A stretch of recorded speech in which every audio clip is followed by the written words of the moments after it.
This essay example, as well as thousands of others, is available in text format on our website for free and without registration. Simply Google Ivy Panda Free Essays.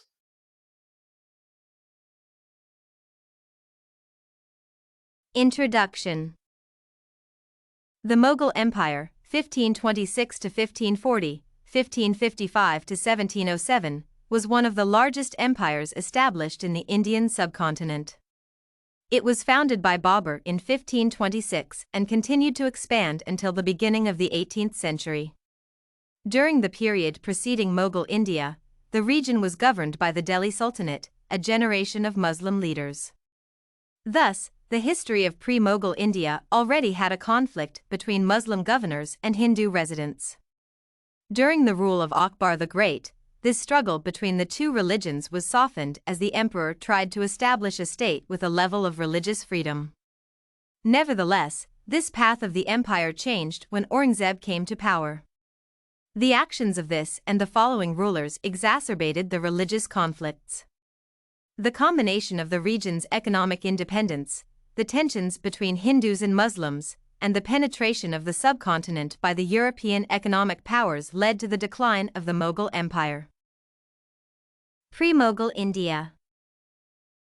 Before the Mughal Empire was established, the region was ruled by the Delhi Sultanate. The Delhi Sultans existed when the Mongols attempted to attack and conquer the empire's lands. Their presence in the northwest was a reason for a continuous political struggle for the area. It should be noted, however, that the Sultanate had Mongol ancestors as well, being derived from families with Mongol and Persian roots. Thus, Genghis Chinggis Khan was a significant influence in the history of both dynasties. This history of the Delhi rulers also explains their religious beliefs. Each sultan was Muslim, and the purpose of each Muslim leader was connected to his faith. Thus, the Sultanate was expected to improve the conditions for Islam to thrive. Moreover, it was assumed that the government should support and protect Muslims and their faith. This was a source of massive conflict in the region because India was populated with Hindu people. Hindus constituted a large number of all citizens, and they were responsible for banking, labor, crafting, and other areas of business and economic stability. Therefore, while uplifting and supporting their religion, Muslim sultans also had to limit the conflicts with Hindus. Nonetheless, non-Muslims had to pay a special tax, jizya, that distinguished them from Muslims. The legacy of Akbar the Great. Akbar the Great was one of the numerous prominent rulers of the Mughal Empire. His legacy in Indian history has multiple significant events.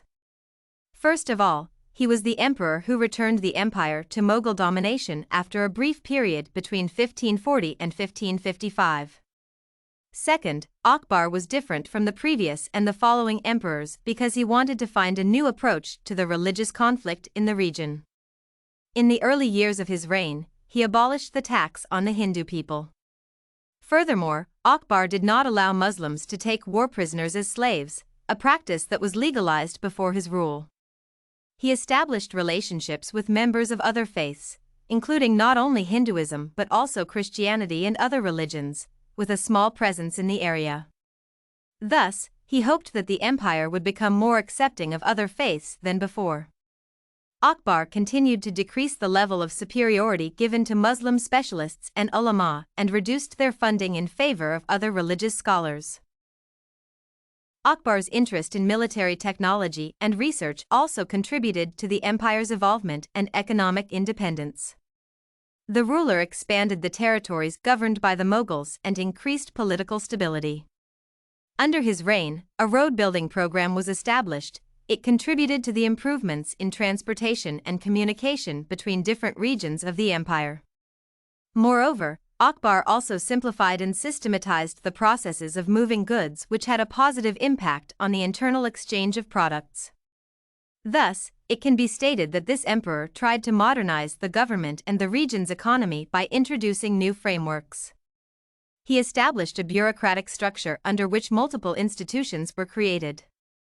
This centralized rule had levels that helped each official to have more control over personal responsibilities, including ministries that overlooked financial operations, military, judiciary procedures, religious patronage, and royal families. Small systems also existed under the guidance of these departments, designed for nobles, tax collectors, and military officials. As can be seen, the Mughal Empire went through many changes under the guidance of Akbar the Great. He implemented many substantial reforms to the structure of the government and introduced new programs to support the economy. At the same time, he aimed to establish strong relationships with the empire's population, increasing the success of trade connections both inside and outside the subcontinent. The focus on increasing religious freedoms lowered the tensions and allowed Hindus to make businesses profitable, making regions independent and stable. Due to Akbar's interest in military advancements and diplomacy, the empire's territories expanded as well. The political decline of the Mughal Empire. The successors of Akbar the Great failed to continue his innovations successfully. In contrast, the stability and prosperity of the region started to decline slowly after the next emperor came to govern. Multiple causes for the decline of the empire existed. As Heesterman argues, the empire succumbed under the weight of its own success. The growth and expansion of the lands, along with their increasing independence, exacerbated the fall of the Mughal rule. The central government became increasingly weak and unable to manage strong and self-sufficient regions. Their growth of internal and external trade also contributed to the rise of separate territories as fully sustainable without the empire's control. Additionally, as the emperors following Akbar reversed his attempts to establish a certain level of religious freedom, the persecution of Hindus resumed.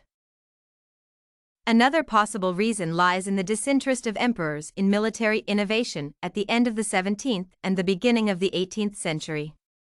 The state of stagnancy and the lack of expansion could not support the government anymore, causing another conflict between the central authority and the regions. Thus, the sources of revenue previously collected through taxes were no longer available to the rulers. The security of the government was flawed, and local merchants became interested in European settlements. The decline of the empire was induced by the presence of British merchants who had a particular interest in cotton from Gujarat, an area that had been previously conquered by the Mughals. As an outcome, the region became dependent on its relationship with the West. Conclusion. The period of the Mughal Empire brought many changes to India and significantly altered its political and religious structure. Before the Mughals established their rule, the tensions between the central government and the regions failed to expand and improve the territories. Under the law of Mughal emperors, especially Akbar the Great, the empire introduced new transportation programs, supported economic stability, and improved religious freedoms for the inhabitants. However, the decline of the Mughal Empire was provoked by the centre's weakness and inability to control independent and sustainable territories. With time, the influence of Western merchants and military forces overcame the empire's government. Did you like this The Mughal Empire, Culture and Heritage sample? To get more works like this one, make sure to check out the database of academic paper examples at ivpanda.com. You will find thousands of samples for all your study needs.